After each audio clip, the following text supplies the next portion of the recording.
I've come to the conclusion that as we get older, we tend to lose sight of what should matter the most to us. I know, 17 years of age and I've got all the answers to life, right? But seriously, it seems to me that the busier we get with AP reviews, SAT courses, even finishing up our TED Talks, we often take the foundation of what has gotten us this far for granted. Well, you're probably thinking, well, dang, what has gotten me this far? What is my foundation? It all starts with the people who've been there with you since day one, our families. They're the ones who taught us our ABCs. They're the ones who spent countless hours outdoors with us while we perfected the art of riding our Barbie bikes.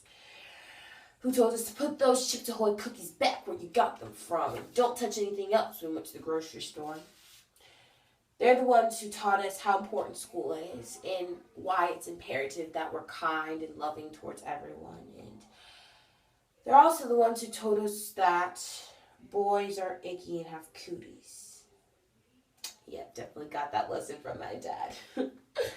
Our family, and when I say family, I'm not just talking mom and dad. I mean uncles, aunts, grandmas, cousins. They're the ones who helped to mold us into what we are today. I mean, if it wasn't for my older cousin Jalen, I would not be the men call a queen I am today. I get so furious with him because he beat me time after time after time, but that didn't discourage me. That just made me want to work that much harder to beat him. And I'm not just talking to Mancala. I mean going up flights of steps, eating tacos, checkers, bike riding, whatever it was, I wanted to be better at him than it. And it's because of him that I find myself working harder and harder in everything that I do because I don't like the feeling of defeat. Our family supports us unconditionally and loves us unconditionally. So why is it when we have a free moment, we choose to spend our time with our friends who we like one week and they can't stand the next week because they like the same boy we do? Why do we as teenagers fail to make an effort to call our grandparents and tell them how school is going? Or go out to dinner with our parents instead of, watching Netflix or watching reruns of Empire or playing 2K15? Now you're probably sitting there thinking, me?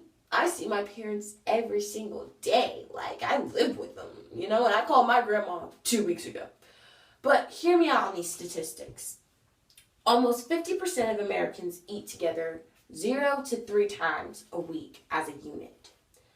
Most families spend 36 minutes of quality time together during the week. Let's look at the math.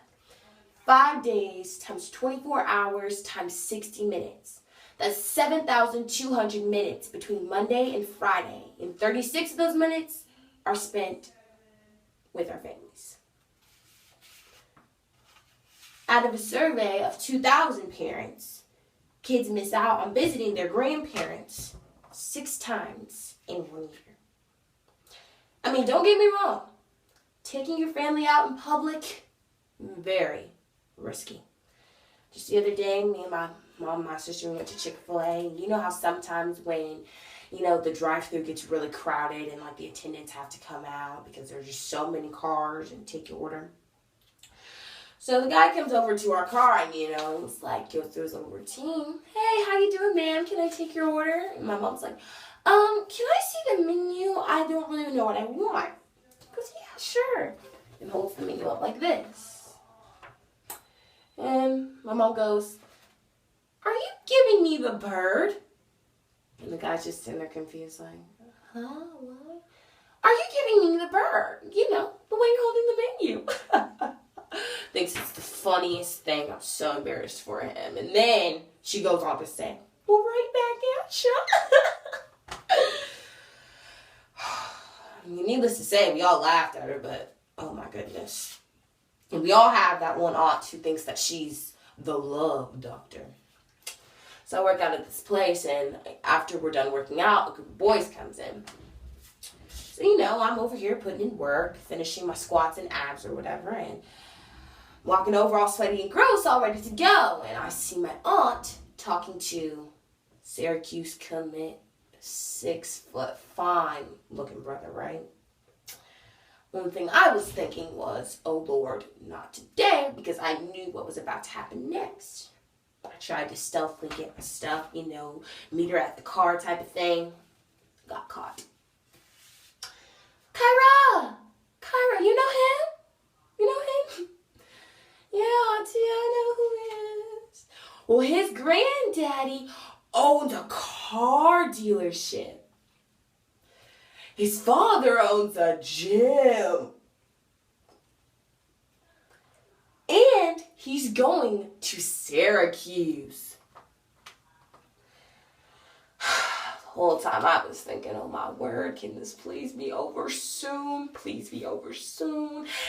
Then she goes on to say, I know how to pick him out, right? Only thing you gotta do is give him that wink and point. Wink and point.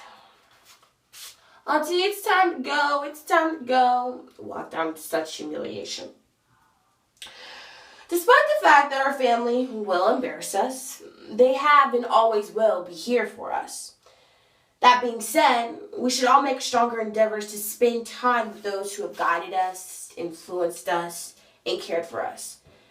Who have loved us regardless of what we end up with in AP Physics, how we look at 8 a.m. in the morning, or how many likes we get on Instagram. Let's make an attempt to say, hey, Dad, I did this today. Or, hey, bro, let's go to the courts and shoot some hoops, And if all else fails, it never hurts to say the 3 words our family members seldom hear. I love you. It's funny because now I'm recanting my thesis. As we get older, we don't necessarily realize that we've lost sight of how important the time spent with family is. Rather, we're reminded of the memories we've made with them, the mistakes they've forgiven us for, and ultimately the love we have for them.